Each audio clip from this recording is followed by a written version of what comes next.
কুল in কানা আবাউকুম ওয়া আবনাউকুম ওয়া ইখওয়ানুকুম ওয়া আজওয়াজুকুম ওয়া আশীরাতুকুম ওয়া আমওয়ালুন ইকতারাফতুমুহা ওয়া তিজারাতান তাখশাউনা কাসাদাহা ওয়া মাসাকিন তারদাউনাহা আহাব্বা ইলাইকুম মিনাল্লাহি ওয়া রাসূলিহি। সুবহানাল্লাহ বলেন না।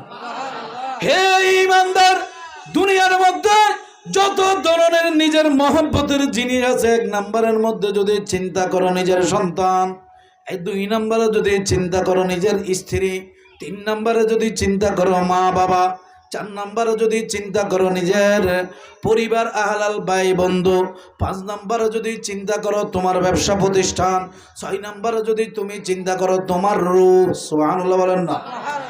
এই অঙ্গ প্রত্যঙ্গ দুনিয়ার মধ্যে যত কিছু তোমার কাছে পছন্দের আছে, মহব্বতের আছে, ওই দুনিয়াবি যত ধরনের বিষয় আছে, সব বিষয় থেকে আমি আল্লাহ এবং আমার রসুলকে যদি তোমরা বেশি ভালোবাসতে না পারো, আমি আল্লাহ তোমাদেরকে পরিপূর্ণ ঈমানদার হিসেবে কবুল করি নাই। উচ্চ আওয়াজে বলুন নাউযুবিল্লাহ। আল্লাহ রসুল বলে দিয়েছেন, লা ইউমিনু আহাদুকুম, লা ইউমিনু, কেউ ঈমানদার নয়, আহাদুকুম, তোমাদের মধ্যে কেউ ঈমানদার নয়, লা ইউমিনু আহাদুকুম হাত্তা আকুনা আহাব্বা ইলাইহি মিন ওয়ালিদিহি ওয়া ওয়ালাদিহি ওয়ান নাসি আজমাইন। তোমাদের মধ্যে যেই ব্যক্তি নিজের পরিবার, আহলাল, সন্তান সন্ততি, দুনিয়ার সব পছন্দের বিষয় থেকে আমি এবং আমার আল্লাহকে বেশি মহব্বত করবে না, ততক্ষণ পর্যন্ত কোনো ঈমানদার। বলতে চেয়েছিলাম, হে ঈমানদার মুসলমান, আল্লাহ যখন দুনিয়ার মধ্যে সব কিছু ধ্বংস করে দিবে, এরপরে মানব জাতির আমল শূন্য, মানব জাতি দুনিয়ার কোনো আমল জারি থাকবে না। তার মানে মানব জাতির সালাতুস সালাম বন্ধ। ঠিক আছে কিনা? গভীর মনোযোগ।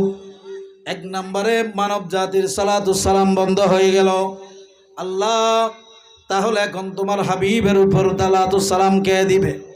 আমার রব্বুল আলামিন বলতেছেন, বান্দা চিন্তা করার দরকার নাই, আমার হাবিবের উপর সালাতুস সালাম বর্ষণ করার জন্য আমার ফেরেশতা যারা রয়েছে, আমি যে 1,70,40,000 ফেরেশতা যেইগুলা দৈনিক 2 বার করে পাঠাইতাম, ওই ফেরেশতারা পাঠ করবে। ফেরেশতারা এখনো ধ্বংস, ফেরেশতারা কি কিয়ামতের আগ পর্যন্ত ধ্বংস হবে না। ফেরেশতারা আমার মেহবুব নবীর উপর দরুদ ও সালাম পাঠ করবে কিয়ামত